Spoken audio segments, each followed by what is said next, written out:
Your job is not the right path to go in order to get financial independence. Yes, it's important, but that's not what would help you take off that stress of, that financial stress and get to that financial independence.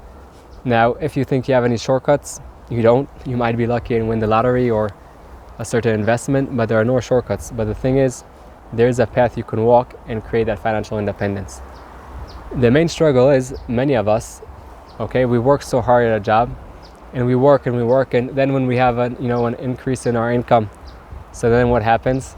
We spend that money also. Many people, when they increase their income, they also increase their expenses, and sometimes even more, because they told themselves, okay, now we increased our income, so we could even get more things on different payments.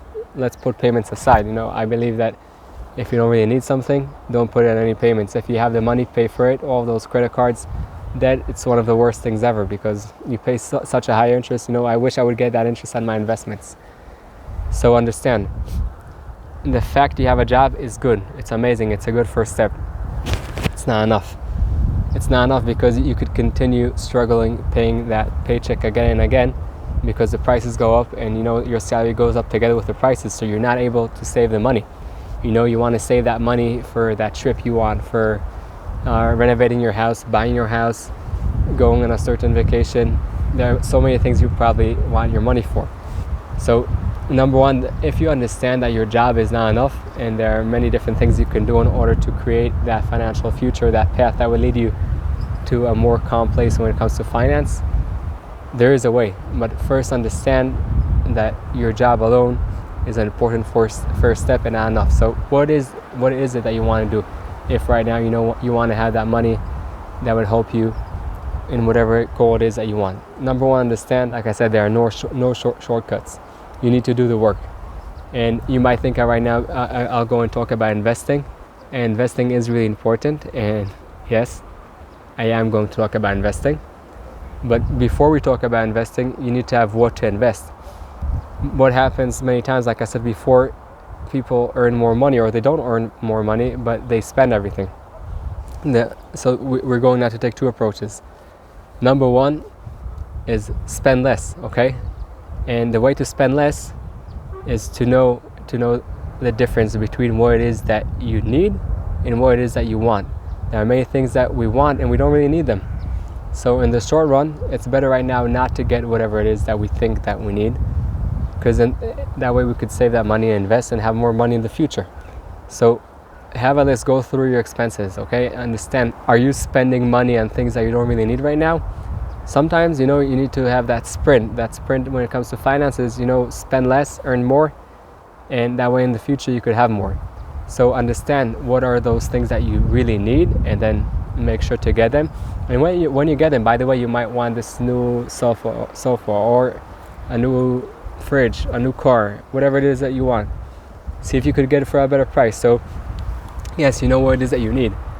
Number two, see if you could get it for a reduced price. And all of that is only in the category of reducing expenses. You also want to increase your income. So after you have done that list of what it is that you really need and what it is that you want, and all of the wants you put aside for now, or you get them in a different form, okay? So we spoke about that in a different video. What it is that you want is usually to feel something. So what is it that you can get that would also give you that feeling that would cost less? For example, so let's say you want a new car because you want to be excited, and you want to, some people want to show off, some people just want to help, get their kids from place to place. So okay, which car it is that I could get that costs half the price, and in the future I'll get that car, but this will also give me a good feeling. Or what is this action that I could take that has nothing to do with the car that would also create that feeling, okay? So like we said, after you do that and you reduce not only your expenses, but also your wants and needs, so you'll see that you need much less things. Number two, really important, because you can't only work on the mindset, also for the mind.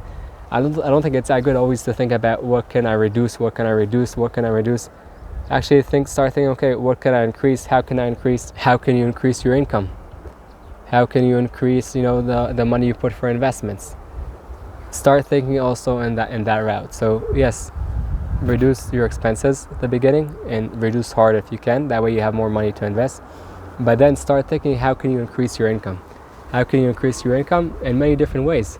Okay, you could go and ask for a raise. Now, you might tell yourself, why would the boss want to give me a raise?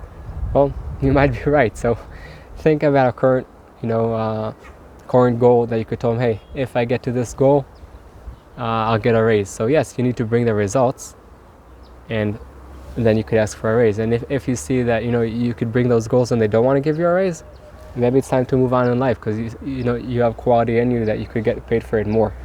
And maybe you did already something in your job but that you didn't get a raise yet, and that's also a reason to ask for a raise. If you don't want to stay in your job or in that field in general, you could also ask, well, that's not really asking, it's more asking from yourself, but you could also go and get another skill, a skill that pays more, okay?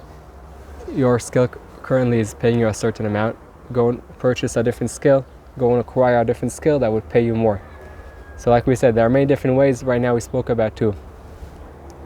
One is ask for an increase in your job.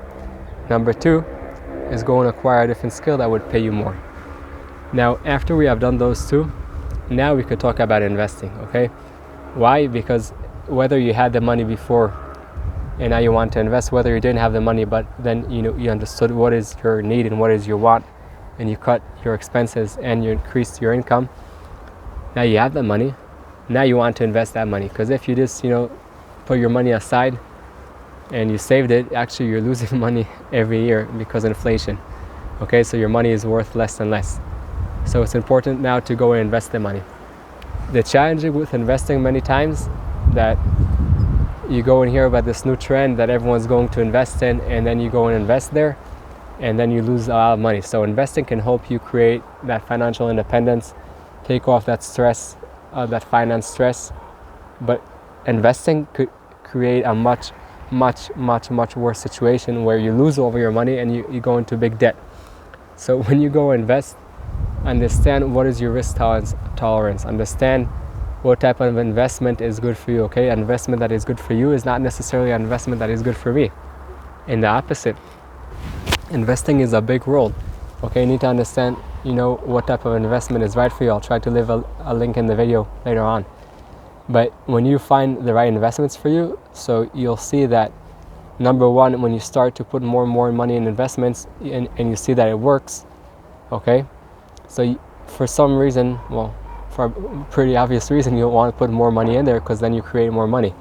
And with compound interest, you make much more money in 10, 20, 30, 40 years.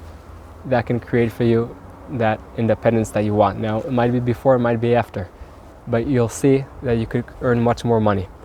But like I said before, a really important thing is to understand what investments are good for you. Okay, so for how much time do you want to invest? If you want to go to an investment with a higher risk, all good, fine. But know that that's money that you could lose all of it. And any investment, you could lose all of it, okay? But if you go to an investment that, has a structure, that has a collateral, that, there are many different places you could go and get your money from, the chances of losing the money is really low. But if you go into investments with a higher risk, you might make more money and earn much more money, but you might also lose it all. So if you go into something with a higher risk, ask yourself, am I okay if I lose now all of that money that I invest here? If not, don't invest. Okay, so with your money, there are many different types of investments. You need to find the one that is good for you, that answers your criteria. Now, you might ask yourself, okay, so I know what it is that I'm looking for. I know how much money I have for investing. I know, for example, that 50% I want to put in something more moderate in terms of risk, 40% a little bit higher, and 10% money that I'm playing with. And I know that I want to go for example, some of the money for 2 years, some for 10, some for 20. And your risk tolerance. So all of that. And now you might ask yourself, well, how do I know all of the details of that investment? There are people that work in those type of investments, whether it's different types of real estate, stocks, cryptocurrency, different types of assets. And they learn so much they went to school for that. They've been in the field for years in order to learn that. So yes, you might tell yourself, I know that I know what type of investment I'm looking for, but how do I know about that investment? I'm going to invest without knowing enough. So the answer is, you don't need to be expert in each field. No, actually, you can't be an expert in each field. It doesn't work that way. But what you could do is know the basics in order to ask the right questions. So learn the basics on that field that you want to invest in. know to ask the right questions, and the most important, this you do need to be an expert at, find the right people you can trust, people that could actually, first, you could trust them, second, they're the experts in the field, because if they're expert in the field and you can't trust them, so it doesn't help, they might steal your money. So you do need to be an expert in one thing, and finding the right people that are trustworthy, you can trust them and they know to do the job and get to you more money. And that way, when you earn more money, you get that financial stability. You can move your focus to things that create more good for you, that make you feel better, make you feel happier. When you feel better, so you also make the people around you feel better, and you bring much more light to the world. I hope you enjoyed the video and you got some tools to overcome your challenges and light your path. For us to help other people, please press that thumbs up and subscribe to the channel. And don't forget that the most amazing things in life are the one you take for granted.